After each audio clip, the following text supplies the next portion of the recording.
Hot weather is here, and so are lots of dangers for kids looking to cool off in pools, ponds, and the ocean. That is why May is National Water Safety Month, an opportunity to teach young people and adults about the importance of staying safe around the water. Joining me now is Ferraro, the executive director with the ZAC Foundation. Thanks for talking with us this morning. Thanks for having me.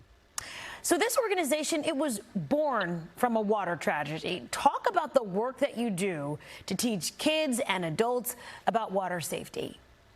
So after Zachary Archer Cohn drowned in a pool drain entrapment in 2007, his family made a commitment to themselves that they would raise awareness about water safety education, teach drowning prevention strategies to kids all across the United States. We've been doing that with the Boys and Girls Clubs of America and the American Red Cross, providing water safety camps, swimming lessons, CPR training and certification, and lifeguard certification and training.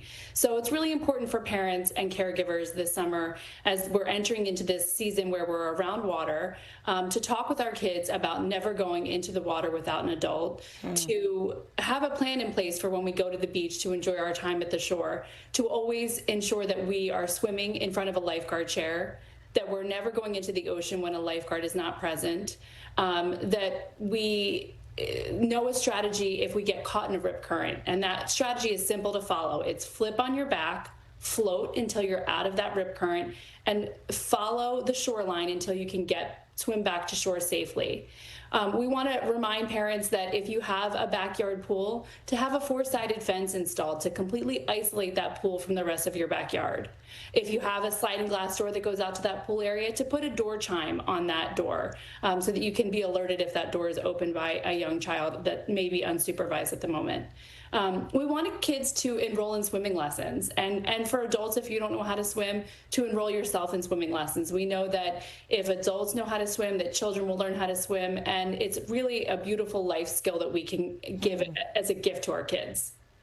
You know, children under 4, they are in the greatest danger around the water. I mean, why is that? Partly curiosity, partly not knowing a lot of the things that you just mentioned right there? Yes. So we know that children ages 1 to 4, the highest risk of drowning is for that age group, and that most of those drownings occur in residential pools, and that they happen during unplanned swim time. So you think that you're ending the swim time by getting them out of the pool, changing them out of their bathing suit, but unless you have that fence to kind of close the pool off from the rest of the house, the child won't realize that it's not time to swim anymore, and they see that ball in the pool that they want to grab, and sadly, they will fall into the pool. And if they don't know how to swim or get out of the pool safely, it is a safety risk. We also find ourselves at this time of year at backyard barbecues, going to the neighbor's house, going to a friend's house, and getting distracted in a conversation or by caring for another child. And so it's those moments of distraction that provide those greatest risks for those 1 to 4 age range. We do know that as a child ages, where they drown changes. So for teens and young adults, we know that they're more likely to drown in open water. And so once our child knows how to swim, our job is not done. We have to talk with our teenagers about safety in open water, safety in the ocean, only swimming in the ocean in front of a lifeguard chair when a lifeguard is present. And then those strategies that I discussed earlier, if you're caught in a rip current, flipping onto your back, floating, and following until you're out of that current and can swim back to shore. So when it comes to water safety, and this is a good segue into this, there's an easy way to remember what to do. It's called the ABCDEs of drowning prevention. What do those letters stand for to make it easy for parents and everybody? Sure. So A stands for adult, and that means teaching our children never to go into water without an adult, but it also means never swimming alone. So even if you're an adult that knows how to swim, you really shouldn't be swimming without someone else there in case something were to happen. B stands for barriers. You heard me talk about those four-sided fences around pools, those chimes on doors going out to the pool area. It's ensuring that you have those safety precautions in place. C is for classes, learning how to swim and taking CPR classes. D is for drain safety, why the ZAC Foundation exists, ensuring that your pool is compliant with local safety regulations. It also stands for devices like life jackets. If you're out in a boat this weekend, if you're in open water, be sure that you have a U.S. Coast Guard approved life jacket on.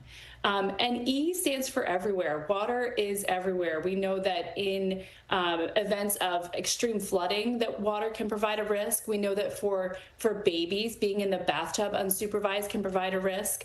Things that we don't often think about. And so it's really making sure that water safety is a part of your everyday life, just like it's part of your everyday life to put that seatbelt on, to put a helmet on when you get on a bike, and to hold your toddler's hand when you're crossing the street. We want water safety to become part of those daily safety rituals that we think about. So much great information right there. Definitely time to keep all of this in mind as the weather heats up. Megan Ferraro, the executive director with the ZAC Foundation, thanks for talking with us this morning about such an important topic. We appreciate it. Thank you. And for more information about the ZAC Foundation and swimming safety advice, tap the NBC 10 app or head to NBC10.com/find it on 10.